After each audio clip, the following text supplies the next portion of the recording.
Սամվել Վարդանյան, հրապարակ եմ հարցս պարոն Վարդանովին է, այն խոսեց մարտական պատրաստվածության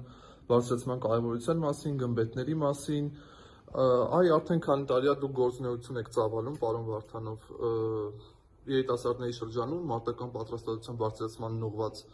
ու ձեր գործունեությունը որոշակի պոպուլյարություն է վայելում, բայց իմ հարցը հետևյալն է, որքանով է դա արդյունավետ, ակտուալ մի իրականության մեջ, որտեղ երկրի ռազմաքաղաքական ղեկավարությունը բանավոր գաղտնի պայմանավորվածություններով կարող է դիրքեր հանձնել, հողեր հանձնել, մարտական գործողությունների ժամանակ, դիրքային մարտերի ժամանակ կարող է նահանջի հրաման տալ, չկրակելու հրաման տալ, մի իրականության մեջ, որտեղ ռազմական ղեկավարները առնվազն մի մասը եւ գլխավոր օրինակ Սուրեն Պապիկյանը պաշտպանության նախարար պատմության ուսուցիչ է, ամենայն հարգանքով բոլոր պատմության ուսուցիչների հանդեպ, որքանով է ակտուալ եւ արդյունավետ եւ մի հարցել դուք տարիներ շարունակ ընկալվել եք հանրության մի շրջանի մոտ որպես կառուցողական քննադատ իշխանությունների, իսկ դա ենթադրում է, որ ցանկացել են, բայց չեն կարողացել ինչ-որ բաներ անել, հուշել եք։ Ձեր ներկայությունը այս միջոցառմանը արդյոք ենթադրում է, որ ավելի կոշտ դիրքորոշում ունեք հիմա, մարտավարությունը փոխվել է այս առումով, շնորհակալություն։ Երևի սկզբից վերջի հարցին պատասխանեմ։ Ինձ այնքան հեշտ է ասենք ներքաշել ցանկացած հանդիպմանը անվտանգության ու պաշտպանության sense իրար հետ նախադասություն կապելով ինձ շատ հեշտ է, որ ես առաջի տեղը չի, որ ես օպոզիցիոն ուժի կողմից հրավիրվում եմ ասենք եթե ինչ-որ տեղ չեն էլ գնում, զբաղված լինել այդ պահին։ Հիմա զբաղված չի եկա, ու շատ ինչի համար չեմ ափսոսում։ Ինչ վերաբերում է ինչքանով արդյունավետ մարդուն սովորացնել, որ ինքը իր կյանքը պաշտպանում։ Տարական մի բան ասեմ։ Եթե հետ քաշվելու հրաման ատարվում ու դու նապաստակի նման փախնում ես, դառնում ես տիրում միշեն հակառակորդի համար։ Քանի զոհ ենք ունենում այդ ժամանակ եւ քանի զոհ ենք ունենում, երբ որ ասենք մարտական պատրաստություն նորմալ տեսած մարդը թաքստոցից թաքստոց հետ քաշվելու հրամանը կատարում։ Անվիճելի է, չէ՞ որ զոհերը առաջի դեպքում շատ ավելի շատ են լինում։ Անվիճելի է, չէ՞ որ մենք այնքան էլ մեծ ազգ չենք, որ մեր համար ասենք 10-20 կամ ասենք 1800 զոհ ավել պակաս լինելը մեծ տարբերություն է տալու։ Դա անվիճելի է։ Անվիճելի է, չէ՞ որ ասենք ավարիաներից հսկայական քանակ մարդիկ լավություն անելով, դժվարներին հանելով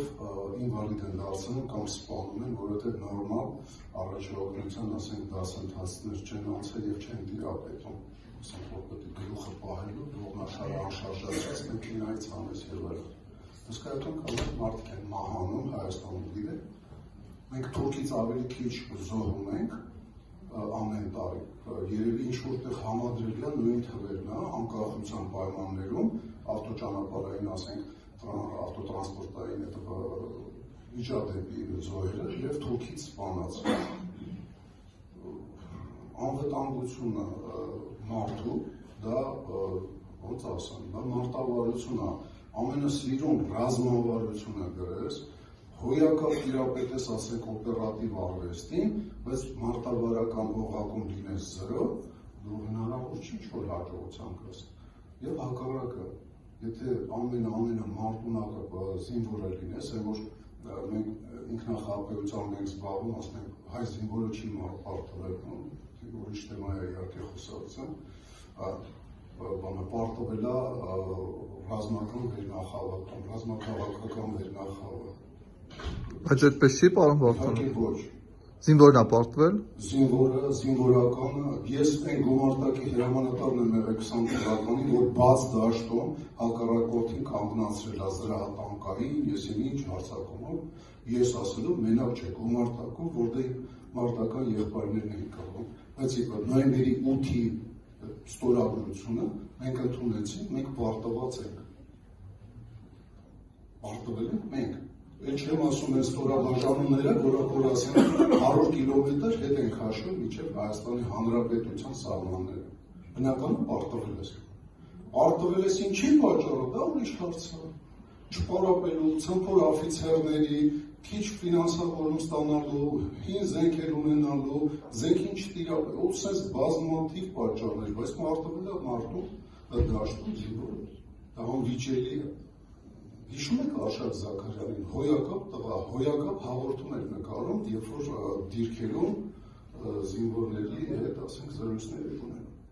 Մինչև 16 թվական։ 16 թվականին բանա ինքը նկարում է բուժ պատրաստություն բանակային ստորաբաժանում, 80-ական ստորաբաժանում անցած 20 ինստրուկտորի գործողությունը խորի վրա ժգուտ ադրում։